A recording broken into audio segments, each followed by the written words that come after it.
story. Bullies tried to break the new teacher in 60 seconds. They were begging for forgiveness. The moment Mr. Adrian Cole stepped into Class 9B, the room went silent, but not the respectful kind. It was the heavy, mocking quiet that comes before trouble. His shoes hadn't even touched the worn-out tiles before a paper airplane sliced the air and nicked his shoulder. Laughter erupted like fireworks. Anyone else would have flinched, but Adrian's eyes remained calm, steady, and strangely gentle. The class didn't know it yet, but this teacher had come prepared for more than formulas and lesson plans. He had come prepared for war and healing. At the back of the room sat the trio who ruled the school like a kingdom. Rafi, the loudest, Saad, the tallest, and Daniel, the silent but dangerous one. They didn't bully because they wanted power, they bullied because chaos was the only language they knew. And today, they intended to break the new teacher just like they had broken the last four, who dared take this classroom. Adrian placed his books on the desk, but before he could speak, Saad kicked the leg of a chair, sending it screeching across the floor. "Welcome to 9B, sir," he smirked. "Hope you last longer than the last guy." "He made it with 3 days," Rafi laughed. Someone clapped, someone whistled, but Adrian simply studied their faces one by one, not with anger, but with something far more disarming, understanding. Adrian began the lesson anyway, ignoring the gums smacked loudly, the pens tossed, the whispers that were anything but subtle. He talked calmly, as if addressing a group of scholars rather than a storm of mischief. But the boys weren't satisfied. They needed to provoke a reaction. Daniel, usually quiet, reached for a small water balloon hidden in his bag. Their big final move. As Adrian turned to write on the board, Daniel launched it with perfect aim. It exploded against the whiteboard, drenching Adrian's back. The class howled with laughter. Phones came out. Some even started recording.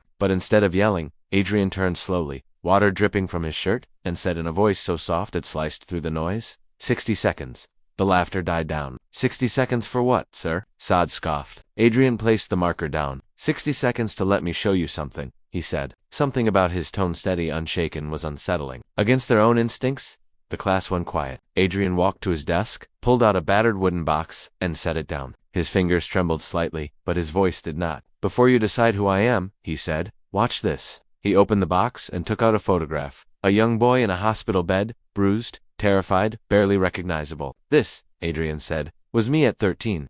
The room froze. Adrian didn't wait for their reactions. He set the photo aside and pulled out a police report. Its corners frayed. "I was beaten by 3 boys in my school, not because I was weak, not because I was different, but because no one had ever taught them what kindness looked like." His eyes swept the room. "It took them less than 60 seconds to break my ribs. But it also took less than 60 seconds for me to decide that I would never let another child suffer what I did."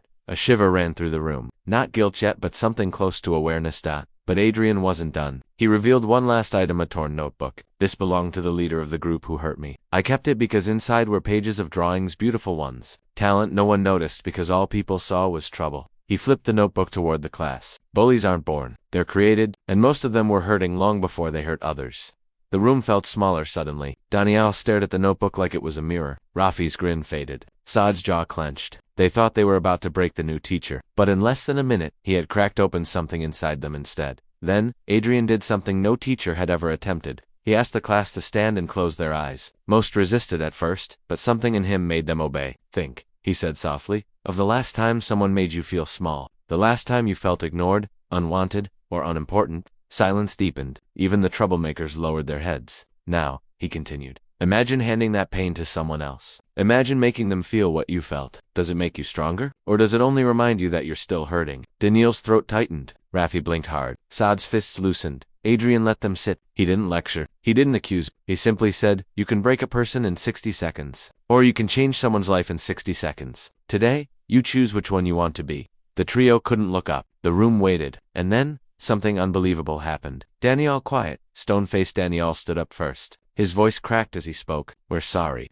The class stared. Rafi muttered, "Yeah, we shouldn't have done that." Saad swallowed hard. "We didn't know." For the first time, their voices weren't loud or cruel, they were honest. The apology wasn't dramatic. It wasn't perfect, but it was real. The following days didn't magically turn the class into angels, but the shift was undeniable. The bullies who once controlled the room became strangely protective of it. Daniel stopped bringing trouble and started bringing a sketchbook. Rafi began helping the weaker students during activities. Saad found himself staying after class just to talk. The rest of the students followed their lead slowly, awkwardly, imperfectly. Adrian didn't demand perfection. He celebrated progress. He taught them that kindness wasn't weakness but courage in disguise. Weeks passed, and the classroom that once felt like a battlefield became something else, a place where laughter wasn't cruel, where mistakes weren't mocked, and where every student, no matter how broken, found space to breathe. The trio became the biggest advocates for the new environment, stopping fights before they started, reminding younger students of the 60-second rule.